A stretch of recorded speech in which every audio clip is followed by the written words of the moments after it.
अस्सलामुअलैकुम दोस्तों, मैं मतीउद्दीन आप सबको क्रिकेट के फैन में खुशामदीद कहता हूं। हसन अली ने क्या टी20 वर्ल्ड कप से पाकिस्तान को बाहर किया? क्या हम हसन अली की वजह से टी20 वर्ल्ड कप से बाहर हुए? ये सवाल जो है बहुत ज्यादा उठ गए हैं। अवाम ने अपना सारा गुस्सा जो है वो हसन अली पर निकाल दिया और साथ साथ साबिक क्रिकेटर्स हो या क्रिकेटर्स हो वो हसन अली के लिए उठ खड़े हुए और हसन अली के लिए बहुत ज्यादा बातें कर रहे हैं कि हसन अली हीरो रहे हैं। हसन अली ने बड़ी जबरदस्त पाकिस्तान को परफॉर्मेंसेस दी हैं, लेकिन साथ साथ सवालात उठ रहे हैं क्या एक मैच की बुनियाद पर हम हसन अली को हीरो से जीरो बना सकते हैं? लेकिन बात यह है कि क्या इससे बड़ा मैच था हसन अली के पास? क्या इससे बड़ा सेमीफाइनल वापस आ सकता है? क्या हम ऑस्ट्रेलिया से हम जीत गए हैं? क्या हम ये सेमीफाइनल जीत सकते हैं कि सेमीफाइनल क्या हम ये अब दोबारा जीत सकते हैं? क्या हम ये सेमीफाइनल दोबारा खेल सकते हैं? क्या टी20 वर्ल्ड कप 2021 दोबारा वापस आ सकता है? तो ये कैच क्या कोई आम सा कैच था? ये कैच बहुत बड़ा कैच था। ये सवाल उठ गए हैं, इसी पर बात करने जाऊंगा मैं। तो आपने मेरे चैनल के साथ जुड़े रहना है और अगर मेरे चैनल में पहली दफा आए चैनल को सब्सक्राइब लाजमी करें, वीडियो को लाइक लाजमी करें और साथ साथ शोएब अख्तर, शाहिद खान अफरीदी, वसीम अकरम, वकार यूनुस जो बड़े बड़े लेजेंड्स हैं पाकिस्तान के, इन्होंने के क्या तासुरात है और इन्होंने क्या क्या कि किस बुनियाद पर पाकिस्तान टी20 वर्ल्ड कप से बाहर हुआ, यानी कि ऑस्ट्रेलिया के हाथों जो शिकस्त हुई है, पाकिस्तान की क्या गलतियां थी, इस पर सारे बात करने जा रहे हैं और डिटेल एनालिसिस होगा। इस पर यह नहीं होगा कि किसी पर सिर्फ एक बंदे की बुनियाद पर हम तनकीद करने लग जाए और एक बंदे पर हम पूरी तनकीद कर दें और उसके घर वालों को, उसकी फैमिली को, उसके बैकग्राउंड को जिस तरह हमने निशाना बनाया, उसकी यानी कि एक पर्सनल अटैक जो होते हैं ये कहीं अच्छी बात नहीं है, लेकिन हमने किए पर्सनल अटैक और ये बड़ी सख्त ज्यादती की हमने हसन अली के साथ। हीरो से जीरो जरूर बनाया, हसन अली के कैच तो था वो बहुत इंपॉर्टेंट था, लेकिन क्या हमारे पास क्या ये तहजीब का दायरा कार है कि हम उसकी फैमिली के ऊपर शुरू हो जाए और जो कुछ हमारी जुबान में आता था हमने कहा, किसी ने उसको मरासी का, किसी ने उसको कुछ का, क्या ये हमारा अखलाकतन हमारी ये टीम, ये हमारी कौम है? क्या ये कौम पढ़ी लिखी है? सवालात उठ गए हैं और साथ साथ लेकिन अब मैच पर बात करनी है तो जरूरी है कि मैच पर बात की जाए। सबसे पहले मैं आपको बताता जाऊं नाज़रीन, जो मिस्टेक्स हुई हैं, टॉस हमारे हाथ में नहीं था, इसलिए मैं टॉस पर कभी नहीं ब्लेम दे सकता। और क्या बड़ी टीम जो होती है, अगर हम 5 मैचेस जीते हैं, क्या टॉस हारे तो मैच हारे? ये कहाँ लिखा है कि पाकिस्तान टॉस हारेगा तो मैच हारेगा? ये कहीं नहीं होता। क्रिकेट में टॉस फैक्टर जरूर होता है, लेकिन ये नहीं होता कि टॉस हारे तो मैच हारे। अगर ये होने लग जाए तो फिर तो क्रिकेट ही मैच ही ना हो, बल्कि टॉस भी फैसला हो जाएगा, ये टॉस जीत गया तो ये टी20 वर्ल्ड कप इसी को दे दो मैच। ये नहीं होता, गेम खेलनी पड़ती है। अब मिस्टेक्स पर बात करेंगे।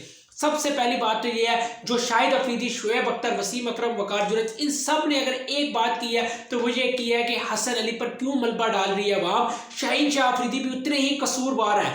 आप मुझे बताओ, एक बॉलर अपनी पीक पर हो, यानी कि एक बॉलर अपनी फुल शाइन पर है, शाहीन शाह अफरीदी, अगर कैच छूट भी गया, आपने वहां पर ये क्यों किया कि आपने मैच बिल्कुल ही अपनी बॉडी लैंग्वेज आपकी डाउन होगी, बाबर आजम की बॉडी लैंग्वेज डाउन होगी, प्लेयर्स की बॉडी लैंग्वेज डाउन होगी। बल्कि हमने मलिक को देखा था, मलिक ने वहां पे मोटिवेट किया था हसन अली को, नहीं अभी मैच है, अभी उम्मीद दिलाई थी। लेकिन शाहीन शाह अफरीदी वहां पे बिल्कुल ही, शाहीन शाह अफरीदी ने जिस तरह की तीनों बॉलें गंदी जगह पे कराई और मैथ्यू वेड के हाथों जिस तरह उन्होंने फुल टॉस करा रहा है शाहीन शाह अफरीदी उस मौके पे, मुझे नहीं समझ लगी शाहीन शाह अफरीदी ने क्या किया। और शाहिद अफरीदी ने इसीलिए शाहीन शाह अफरीदी पे तनकीद की है, इस और बाकी क्रिकेटर्स ने भी किया कि शाहीन शाह अफरीदी को वहां पे गेम अवेयरनेस होनी चाहिए थी और कभी भी आप आखिरी गेंद तक लड़ने की जो फाइट है वो बरकरार रहनी चाहिए थी। शाहीन शाह अफरीदी ने वहां बिल्कुल ही होप छोड़ दी और वहां पर जिस तरह शाहीन शाह अफरीदी ने 3 छक्के खाए, शाहीन शाह अफरीदी जैसा बॉलर अगर 3 छक्के खा जाएगा तो ये बड़ी सख्त ज्यादती होगी, क्योंकि शाहीन शाह अफरीदी अपनी प्राइम फॉर्म में है।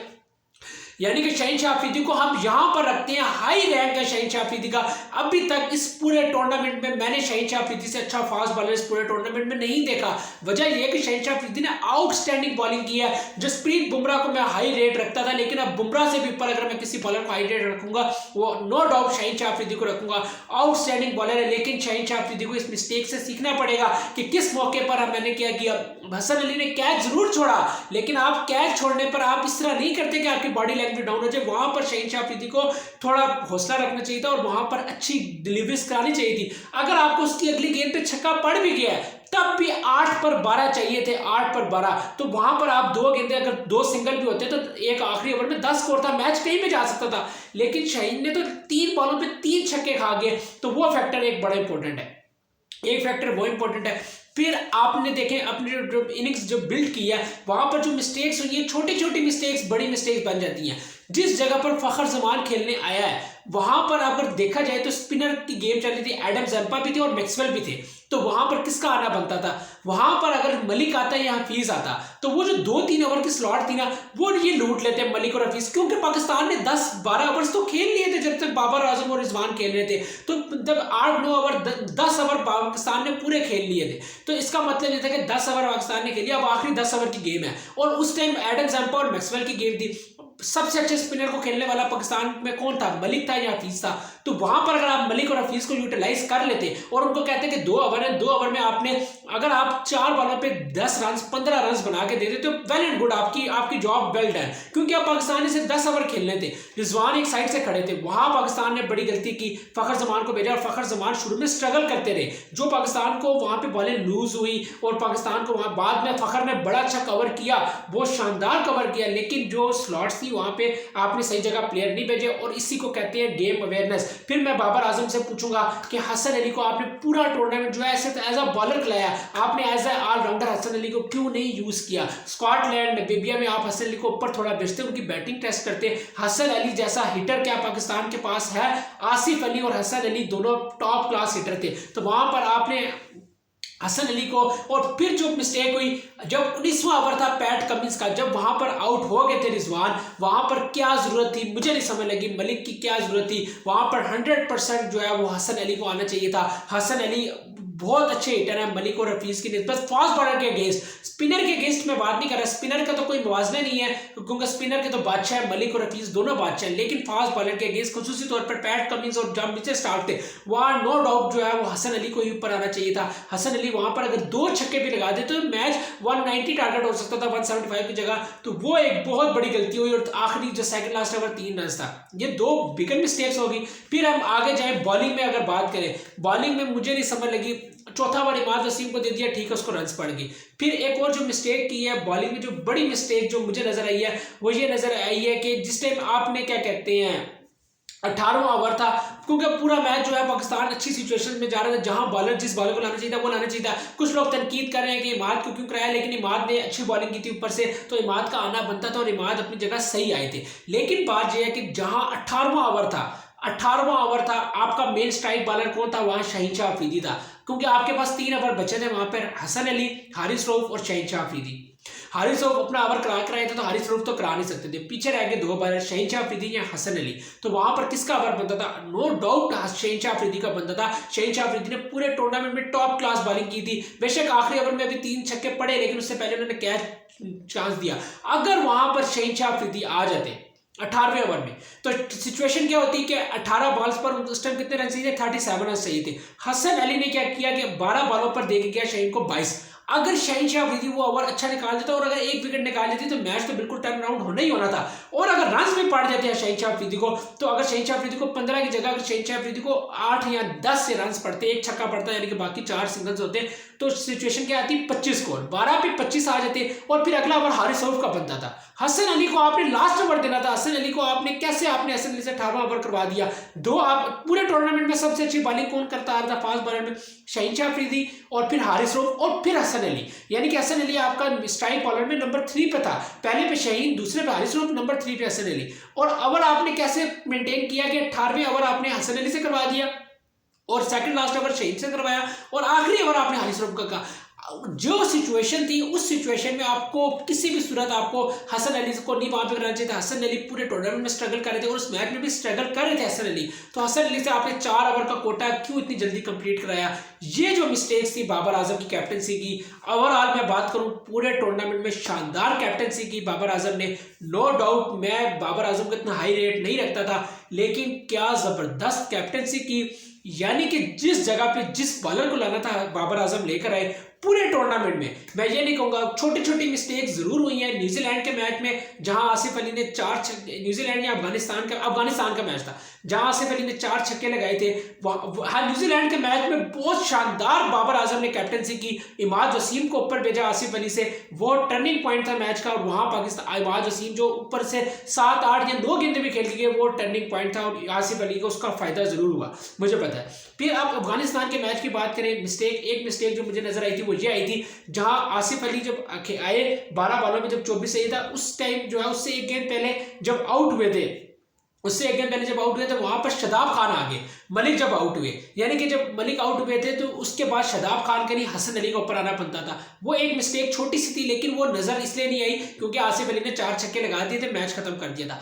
ओवरऑल उसके बाद बाबर आजम की आउटस्टैंडिंग कैप्टनसी थी, नो डाउट उन्होंने पूरे टूर्नामेंट में शानदार कैप्टनसी की, लेकिन बड़े मैच में अगर आप छोटी छोटी भी गलती करोगे तो वो क्रूशल बन जाती है। पाकिस्तान ने बहुत अच्छी क्रिकेट खेली है, लेकिन ये छोटी छोटी गलतियों से पाकिस्तान को सबक सीखना पड़ेगा।